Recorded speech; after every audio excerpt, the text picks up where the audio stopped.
My name is Gavin Evans, and this is my review of Lost Season 2. And this will be a spoiler-filled review, so if you haven't seen it, go and watch it, then come back and watch my review because I will be going in depth. Now, if you watched my review for the first season of Lost, you'll know that I wasn't too big on it.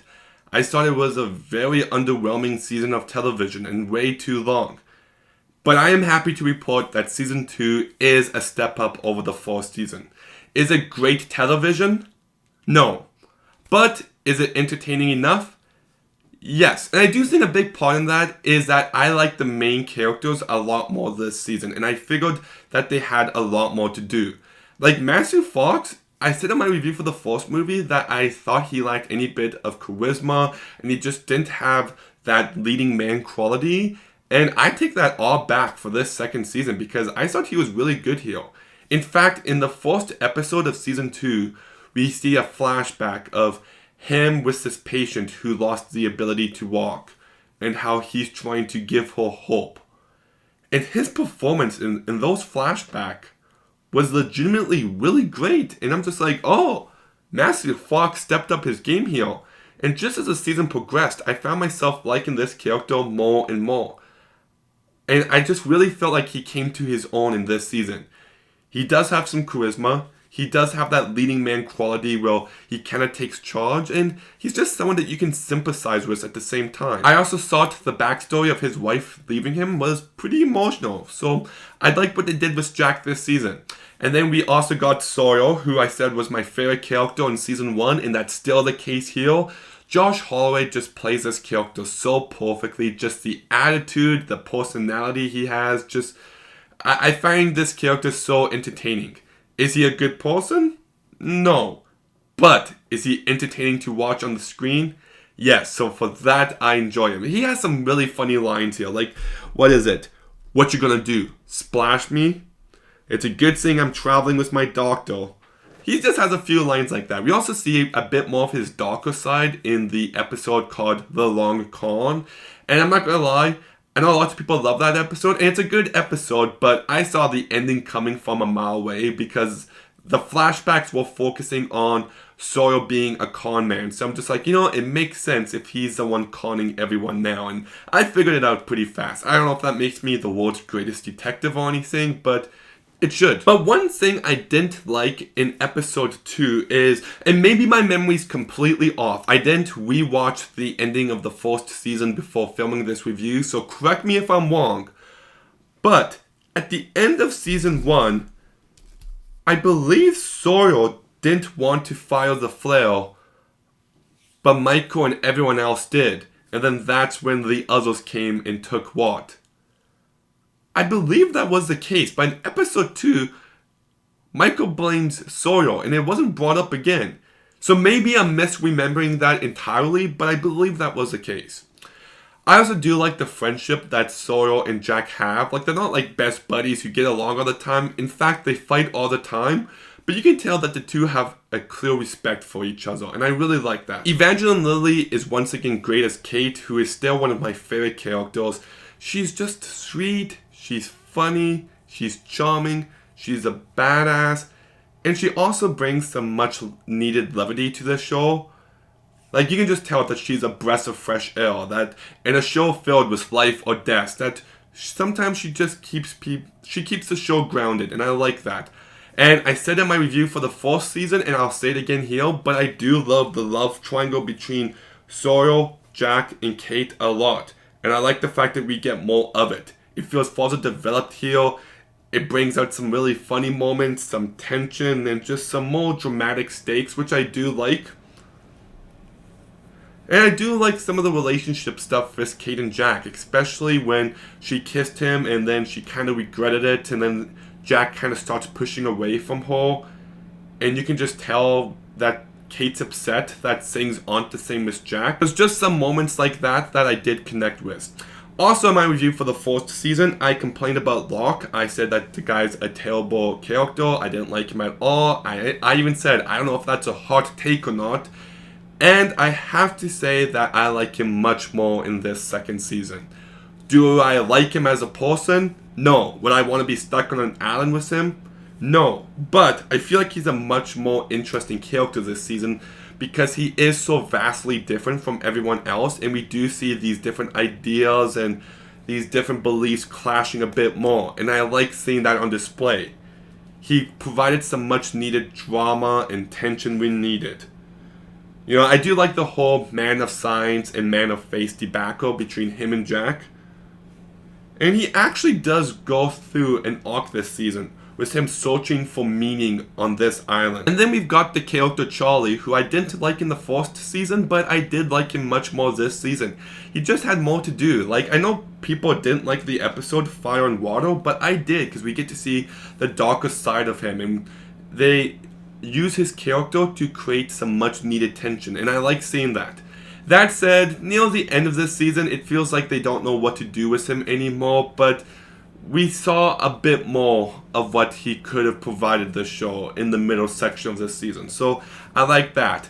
And then we also get Michael, who annoyed me to no end the first section of this season because he's just screaming Wart all the time. Just, we need to find Wart. Like, I get it, you lost your son, but it's not entertaining to watch this guy freak out all the time, running away all the time.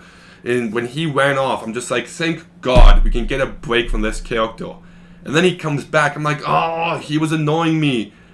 But then they kind of turned him into a villain, and I love that they took this character in that direction. It just took a character that was really starting to get annoying and stale, and just put him in a brand new direction that's in line with what we know about the character. And that really worked for me. Like when Michael shot Libby and, oh my goodness, what's her name? Anna? I was actually shocked. Like, this didn't seem like the type of show to kill off a couple of the main characters. And I'm just like, oh wow, they're actually killing those two off. Like, that surprised me. That said, I don't feel like those two characters were developed nearly enough for it to have all that much weight behind it. Like, they introduced these two characters like they're going to be two new leads on the show, and then they just got rid of them before the ending of the season, and I'm just like, I like the fact that you get that shock moment, but at the same time, these two characters now feel so irrelevant to the show. Like, they didn't have a chance to really contribute anything to it. I don't think they were great characters in this season, but you could see the potential of them. Like, I didn't really care for Anna's backstory, and she's played by Michelle Rodriguez, who kind of plays the same character in everything that she's in, but she does so with good reason because she's good at it. Did she annoy me in moments? Yeah, absolutely. Did I wish they milked the tension between her and everyone else a bit more? Yes, like she killed Shannon, and they bring it up for one episode, and then everyone just kind of forgets about it. And I just wish that they focus on that a bit more. Like, even with her and Jack, they make it seem like it's going to go from a love triangle between Sawyer, Kate, and Jack to a love rectangle with Anna now in the mix. And they don't really go anywhere with that. Then you've got Libby, who's there to serve Holly's character lots of the time. And I like seeing her with Holly. I like those two characters together. That said, her being in his backstory was just odd. And that's why her dying felt even more off. Because it's just like, wait. Like, she already knew him? Like, did she follow him? Or what's going on there? And we never got any further elaboration, so that just felt a bit off to me. And then we've got Holly, who, if I'm being honest, really bugged me this season. Like, they find this pantry full of food.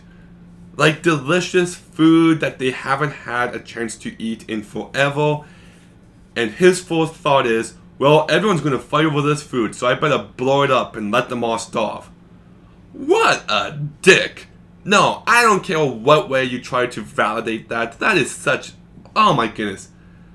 Like, if I was on the island and he told me he wanted to blow up the food, I'd smack that guy around a bit. Like, you fucking kidding me? You're really gonna blow up the food? And then he decides to keep the food all for himself. Oh, congrats, Holly. You're such a good person, you selfish asshole. My goodness, that actually really pissed me off. His flashbacks were a bit better than Season 1's flashbacks of his, but yeah, I still don't love the character or anything. Then we've got Sun and Jen, who don't have a whole bunch to do. We do get some sweet moments between them, but if I'm being honest, Jin is such a dick to her so much of the time that it's hard to like him in moments. Like, she's planting a garden and he's having a hissy fit and just pulls out all the plants, and I'm just like, my goodness, you're such a dick. And then they make up and they actually do have a sweet moment, but you're just like, oh, I don't know if I like this guy. Then we got Bernard and Wars, who are characters who aren't really all that developed.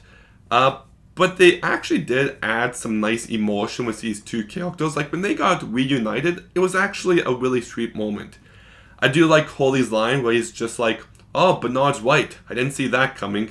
He just said what everyone was thinking, and I like that. We also got the addition of Mr. Echo this season, played by, oh my goodness, here we go, Adilwar Akinwumi Agobada. I 100% mispronounced that, and I apologize. He was Killer Croc in Suicide Squad, not The Suicide Squad, and I like him in the show. I think he's a good, charismatic actor, and I wish he kind of had more to do in that movie now because they totally wasted him. I didn't care for his flashbacks or anything, but I still enjoyed the character. Shannon! Oh my goodness, I hate this character. She's so annoying. I can't stand her. She wouldn't shut up. She was whining nonstop. I'm glad she died. I don't know how much more of her I could have tolerated. And then I like Sahid. He's played very well by Naveen Andrews, but I just feel like he had way less to do this season, and it's a shame because I do really like this character.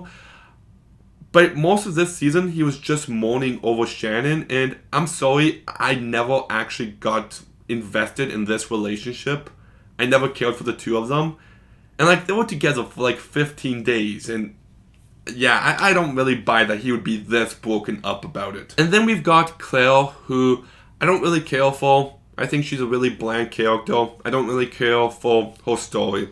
But yeah, I think one reason why I like season 2 better than the first season isn't just because I like Jack more, but it's also because they got rid of some characters I didn't like. Lots of characters that I didn't like in the first season also got more interesting here, with Locke being an antagonist to Jack in some ways, with Michael turning into a villain in the last act, with Charlie turning into a villain for a little bit. I just felt like some of these characters got a bit more to do, and then the main characters felt more defined here. And there was actually things going on, and these different characters and these different personalities were actually colliding with each other, which created more drama, which I really dug. One character I didn't mention though that I do like quite a bit is Henry. I'm gonna be honest, I'm halfway through season 3 right now, so I know his real name is Ben. But I do like this character. I think Michael Emerson plays him really well, but I like how they get some drama and some tension out of, is this guy a bad guy? Like, I wasn't fully sure at any point in time. Sometimes I'm like, oh, yeah, I don't trust him. But then other times I'm like, no, I feel like he's actually the victim in all this. Like, I feel like this guy might be innocent. And I kept going back and forth. So I really like the way they handled his character. But that said, I don't really care for how they handled the entire other storyline. I'm not talking about the one with Nicole Kidman. The others on the island, it had its ups and downs, but it just didn't do much for me. It just feels like they had to keep reminding you of them instead of them having an actual presence. Just some things about them felt so iffy. Like, they go off of the island to kidnap Walt, and then they go back to the island. I just don't buy it. Why would you go back to the island? Why did you leave the island to get Walt? It just didn't make any sense to me. But I do like everything about the ticking clock. You know, the one that they have to enter the numbers for and then press enter so then it doesn't go down to 0. I like that. Because it adds a literal ticking clock element which can really ramp up the tension in moments. Like, there's some moments that are already intense, but you add in a literal ticking clock, it makes that intense moment even more intense. So I like that. And on top of that, it also shows the characters and where they're at. You know, the Man of Science and the Man of Faith debacle, which I already mentioned. Will anything happen if that clock hits 0? I didn't think anything would. I guess I was wrong. But I like how there's some debate about that. I also love the leadership drama and who's in charge of these people. You know, everyone views Jack as a leader, but Locke likes to view himself as a leader, and that creates some conflict, and I like that. And I do like the whole element of there being other survivors of the plane crash on the island. But by the end of this season, almost everyone but Mr. Echo and Bernard is dead. It's just like, well, what did that storyline really amount to? What did it really add to the show? Maybe a little bit of tension for a little bit, but not a whole lot. And I wish they did a bit more with those characters and got a bit more drama from them. I will say that my mind hasn't changed on the flashbacks. I'm not a flashback fan. I think it's lazy. And there's a lot of flashbacks in this season. There's some decent flashbacks, but I still think it's an aspect of the show that just isn't needed. There's also this drug plane that we see that's filled with drugs, and I felt like there was going to be more story to come from that, but no, it's just really a plot line that goes nowhere, and there is some contrived nonsense here. Like, it just happens that drug plane is a drug plane that Mr. Echo knew and that his brother was on board. Really? I don't buy it. That's incredibly contrived. Then we've also got this flashback of Anna where she spends some time with Jack's dad. Really? Really? Like, come on, give me a freaking break. That is so contrived. I already mentioned Libby being in the same mental hospital as Holly. That's really contrived. And then Desmond's on the island and he happens to recognize Jack from this one night where it was dark out, where they're running up and down stairs. That felt really contrived. There's also some weirdo elements that didn't work for me, like the show embracing some surrealism. Like Zahid and Shannon see water at one point, but they didn't actually, and I don't get the point of that. Kate sees a horse on the island, and that didn't work for me. And then there's even one moment where someone from Kate's past possesses Sawyer, and that was such a stupid moment. And there's also some dumb character decisions, like Jack at the end of the season. He knows that Michael's going to betray them, but he doesn't tell Kate or Sawyer because these two people who've proven them more than competent might give away that they know. I don't buy it. That feels like a really stupid decision for Jack to make. It felt out of character. I said in my full season review, I'll say it again here, I wish they focused on the survival aspect a bit more, on them trying to get food and water, especially because some of the drama in this season comes from newly discovered food, and I kind of wish they played that up a bit more. They've also got unlimited supplies, it seems like. Like, it seems like they're doing just fine surviving on this island. They don't ever need to be rescued, and I do wish, like, there's one episode where Bernard's like, why are you guys comfortable? We need to get off of here. And everyone just goes back to being comfortable on this island. And it doesn't even seem that bad. Like, it doesn't feel like anyone's struggling to survive. So, I wish we had that in this show. And there's one scene that I have to mention because it drove me freaking bonkers. At the end of the first episode, we see Jack at the computer and Desmond and Locke. And Jack asks Locke, is this your destiny, Locke? And the episode ends. I'm like, okay, I want to see what happens next. But then the second episode, we see that same scene again. And then we don't see what happens next. And I'm just like, why would we see that same scene again? And then in the third episode, we see that same scene again. I get it. What's your destiny, Locke? Is this your destiny? Like, I get it. Just, I don't need to see this scene again. Just move ahead. I don't need a reminder of who's who, where's what, whatever, what's been said. Just move on. So I didn't really like that scene much at all. And yes, some of my favorite episodes this season are the hunting party, because that's where lots of the character drama is on full display, especially with Jack and Kate and Sawyer. I like that. I like the episode Lockdown, The Long Con, and Man of Science, Man of Face. So those are 4 of my favorite episodes this season. I've already watched some of season 3, but I did write down in my notes that I was unsure of what to think of this ending, and I guess we'll see where it goes. I don't really want to elaborate on that because then we're going into my season 3 review. But yeah, is this season great? No, it's not a great season of television. but it's a vast improvement over the first season. I was much more entertained here. There's a lot more going on, there's a lot more character drama, and that kept me all the more engaged. Some of the characters I didn't like were killed off, thankfully, and some of the other ones I didn't like were given a bit more to do. The main characters were more defined with better performances, and I definitely got issues with the writing and the storytelling, but for 40-minute long episodes, I was entertained. I did enjoy this season of television a fair amount. Great? Once again, no. Absolutely not great. But for what it is, I enjoyed it. So I'm going to go ahead and give Lost Season 2 a 6 out of 10. Okay, what did you think of Lost Season 2? Let me know in the comments down below. Make sure you like, make sure you comment, make sure you subscribe. Stay tuned for some more videos soon, and Gavin, out.